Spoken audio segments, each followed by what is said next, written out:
దేవుని పరిశుద్ధ నామమునకు మహిమ కలుగును గాక. క్రీస్తునందు ప్రియ దేవుని బిడలారా, ప్రభువైన యేసు క్రీస్తు పరిశుద్ధ నామములో మీ అందరికీ ఈ ఉదయకాల శుభములు తెలియజేయచ్చు ఉన్నాను. ఈ దినమంతయు మీకు మీ కుటుంబమునకు దీవెనకరముగాను ఆశీర్వాదకరముగాను దేవుడు అనుగ్రహించాలని మీ కొరకై అనుదినము ప్రార్థిస్తూ ఉన్నాను. నేటి దినము కొరకు ఏర్పాటు చేయబడిన దేవుని వాక్యం రోమా పత్రిక 8వ అధ్యాయం 26వ వచనం. మనము యుక్తముగా ఎలాగూ ప్రార్థన చేయవలెనో మనకు తెలియదు, కానీ ఉచ్చరింప శక్యము కాని మూలుగులతో ఆ ఆత్మ తానే మన పక్షముగా విజ్ఞాపనము చేయుచున్నాడు. ప్రియులారా, నేటి దినము కొరకు ఏర్పాటు చేయబడిన ధ్యానాంశము శక్తివంతమైన ఆయుధం. ప్రియులారా, ఒక విజ్ఞాపన ప్రార్థన శత్రు బలగాన్నంతా క్రిందికి పడద్రోయగలిగిన శక్తివంతమైన ఆయుధం ప్రార్థన. ప్రియులారా, నీతిమంతుని విజ్ఞాపన బహుబలము గలదయుండును అని పరిశుద్ధ గ్రంథం తెలియపరుస్తుంది. ప్రియులారా, మనము యేసుక్రీస్తుని రక్తం ద్వారా నీతిమంతులుగా తీర్చబడ్డాం.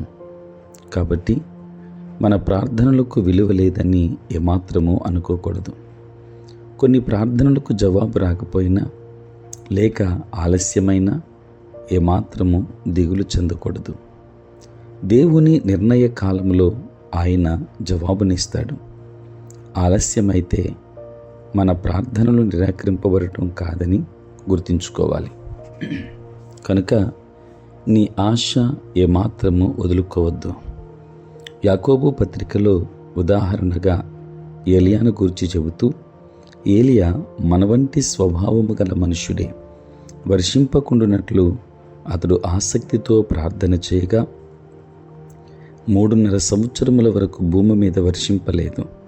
అతడు మరలా ప్రార్థన చేయగా ఆకాశము వర్షమిచ్చెను, భూమి తన ఫలము ఇచ్చెను అని చెప్పాడు.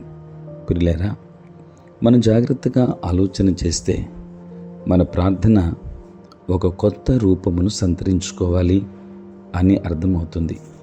ఇంతకాలం మనం నన్ను, నా కుటుంబాన్ని, నా ఉద్యోగాన్ని, నా వ్యాపారాన్ని ఆశీర్వదించు, నాకు అది ఇవ్వు, ఇది ఇవ్వు అని ప్రార్థిస్తూ ఆమెన్ అంటాం.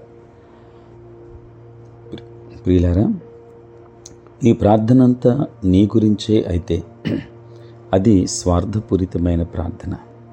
మత్తయి సువార్త 6వ అధ్యాయం 25-33లో యేసు ప్రభు ఏం చెప్పారో మనం గమనించాలి. ఇక నుండి భారం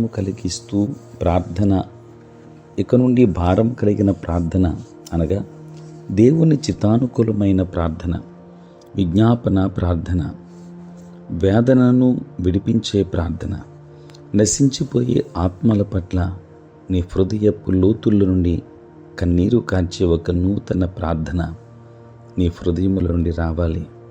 ప్రియులారా, విశ్వాసముంచకుండా ప్రార్థించవద్దు. ఆయనను నమ్మి జవాబు కొరకు ఎదురు చూస్తున్నావని మనము దేవునితో చెప్పాలి. ప్రియులారా, జవాబు రాకముందే ఆయన స్తుతించు, ఆయనకు వందనాలు చెల్లించు. నూతన ఆశీర్వాదాలు దేవుడు నీకు కుమ్మరిస్తాడు. దేవుడు మిమ్మల్ని దీవించునుగా. ప్రార్థన. పరిశుద్ధుడైన తండ్రి, ప్రేమ కలిగిన ప్రభువా, నీకు స్తోత్రాలు. ఉదయం లేచి మిమ్మల్ని స్తుతించే భాగ్యం ఇచ్చినందుకు వందనాలు. దీని దీవెనలతో నింపండి. మీ ప్రసన్నత మాకు దయచేయండి. మా పనులలో, ప్రయాణములలో మీరు తోడుగా ఉండండి. పరిచర్యలో మీరు తోడై ఉండండి. ప్రతి సేవకుని మీరు దీవించండి నాయన. తండ్రి, అనారోగ్యంతో ఉన్న వారికి ఆరోగ్యం ఇవ్వండి. ప్రతి బిడ్డను కూడా నీ కౌగుట్లో భద్రపరుచుకోనండి.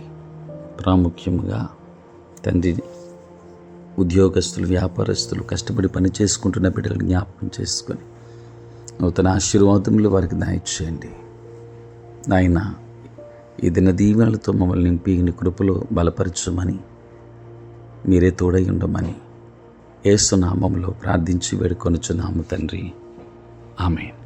తండ్రి, కుమార, పరిశుద్ధాత్మ త్రియేక దేవుని దీవెన సదా మీకును మీ కుటుంబములకును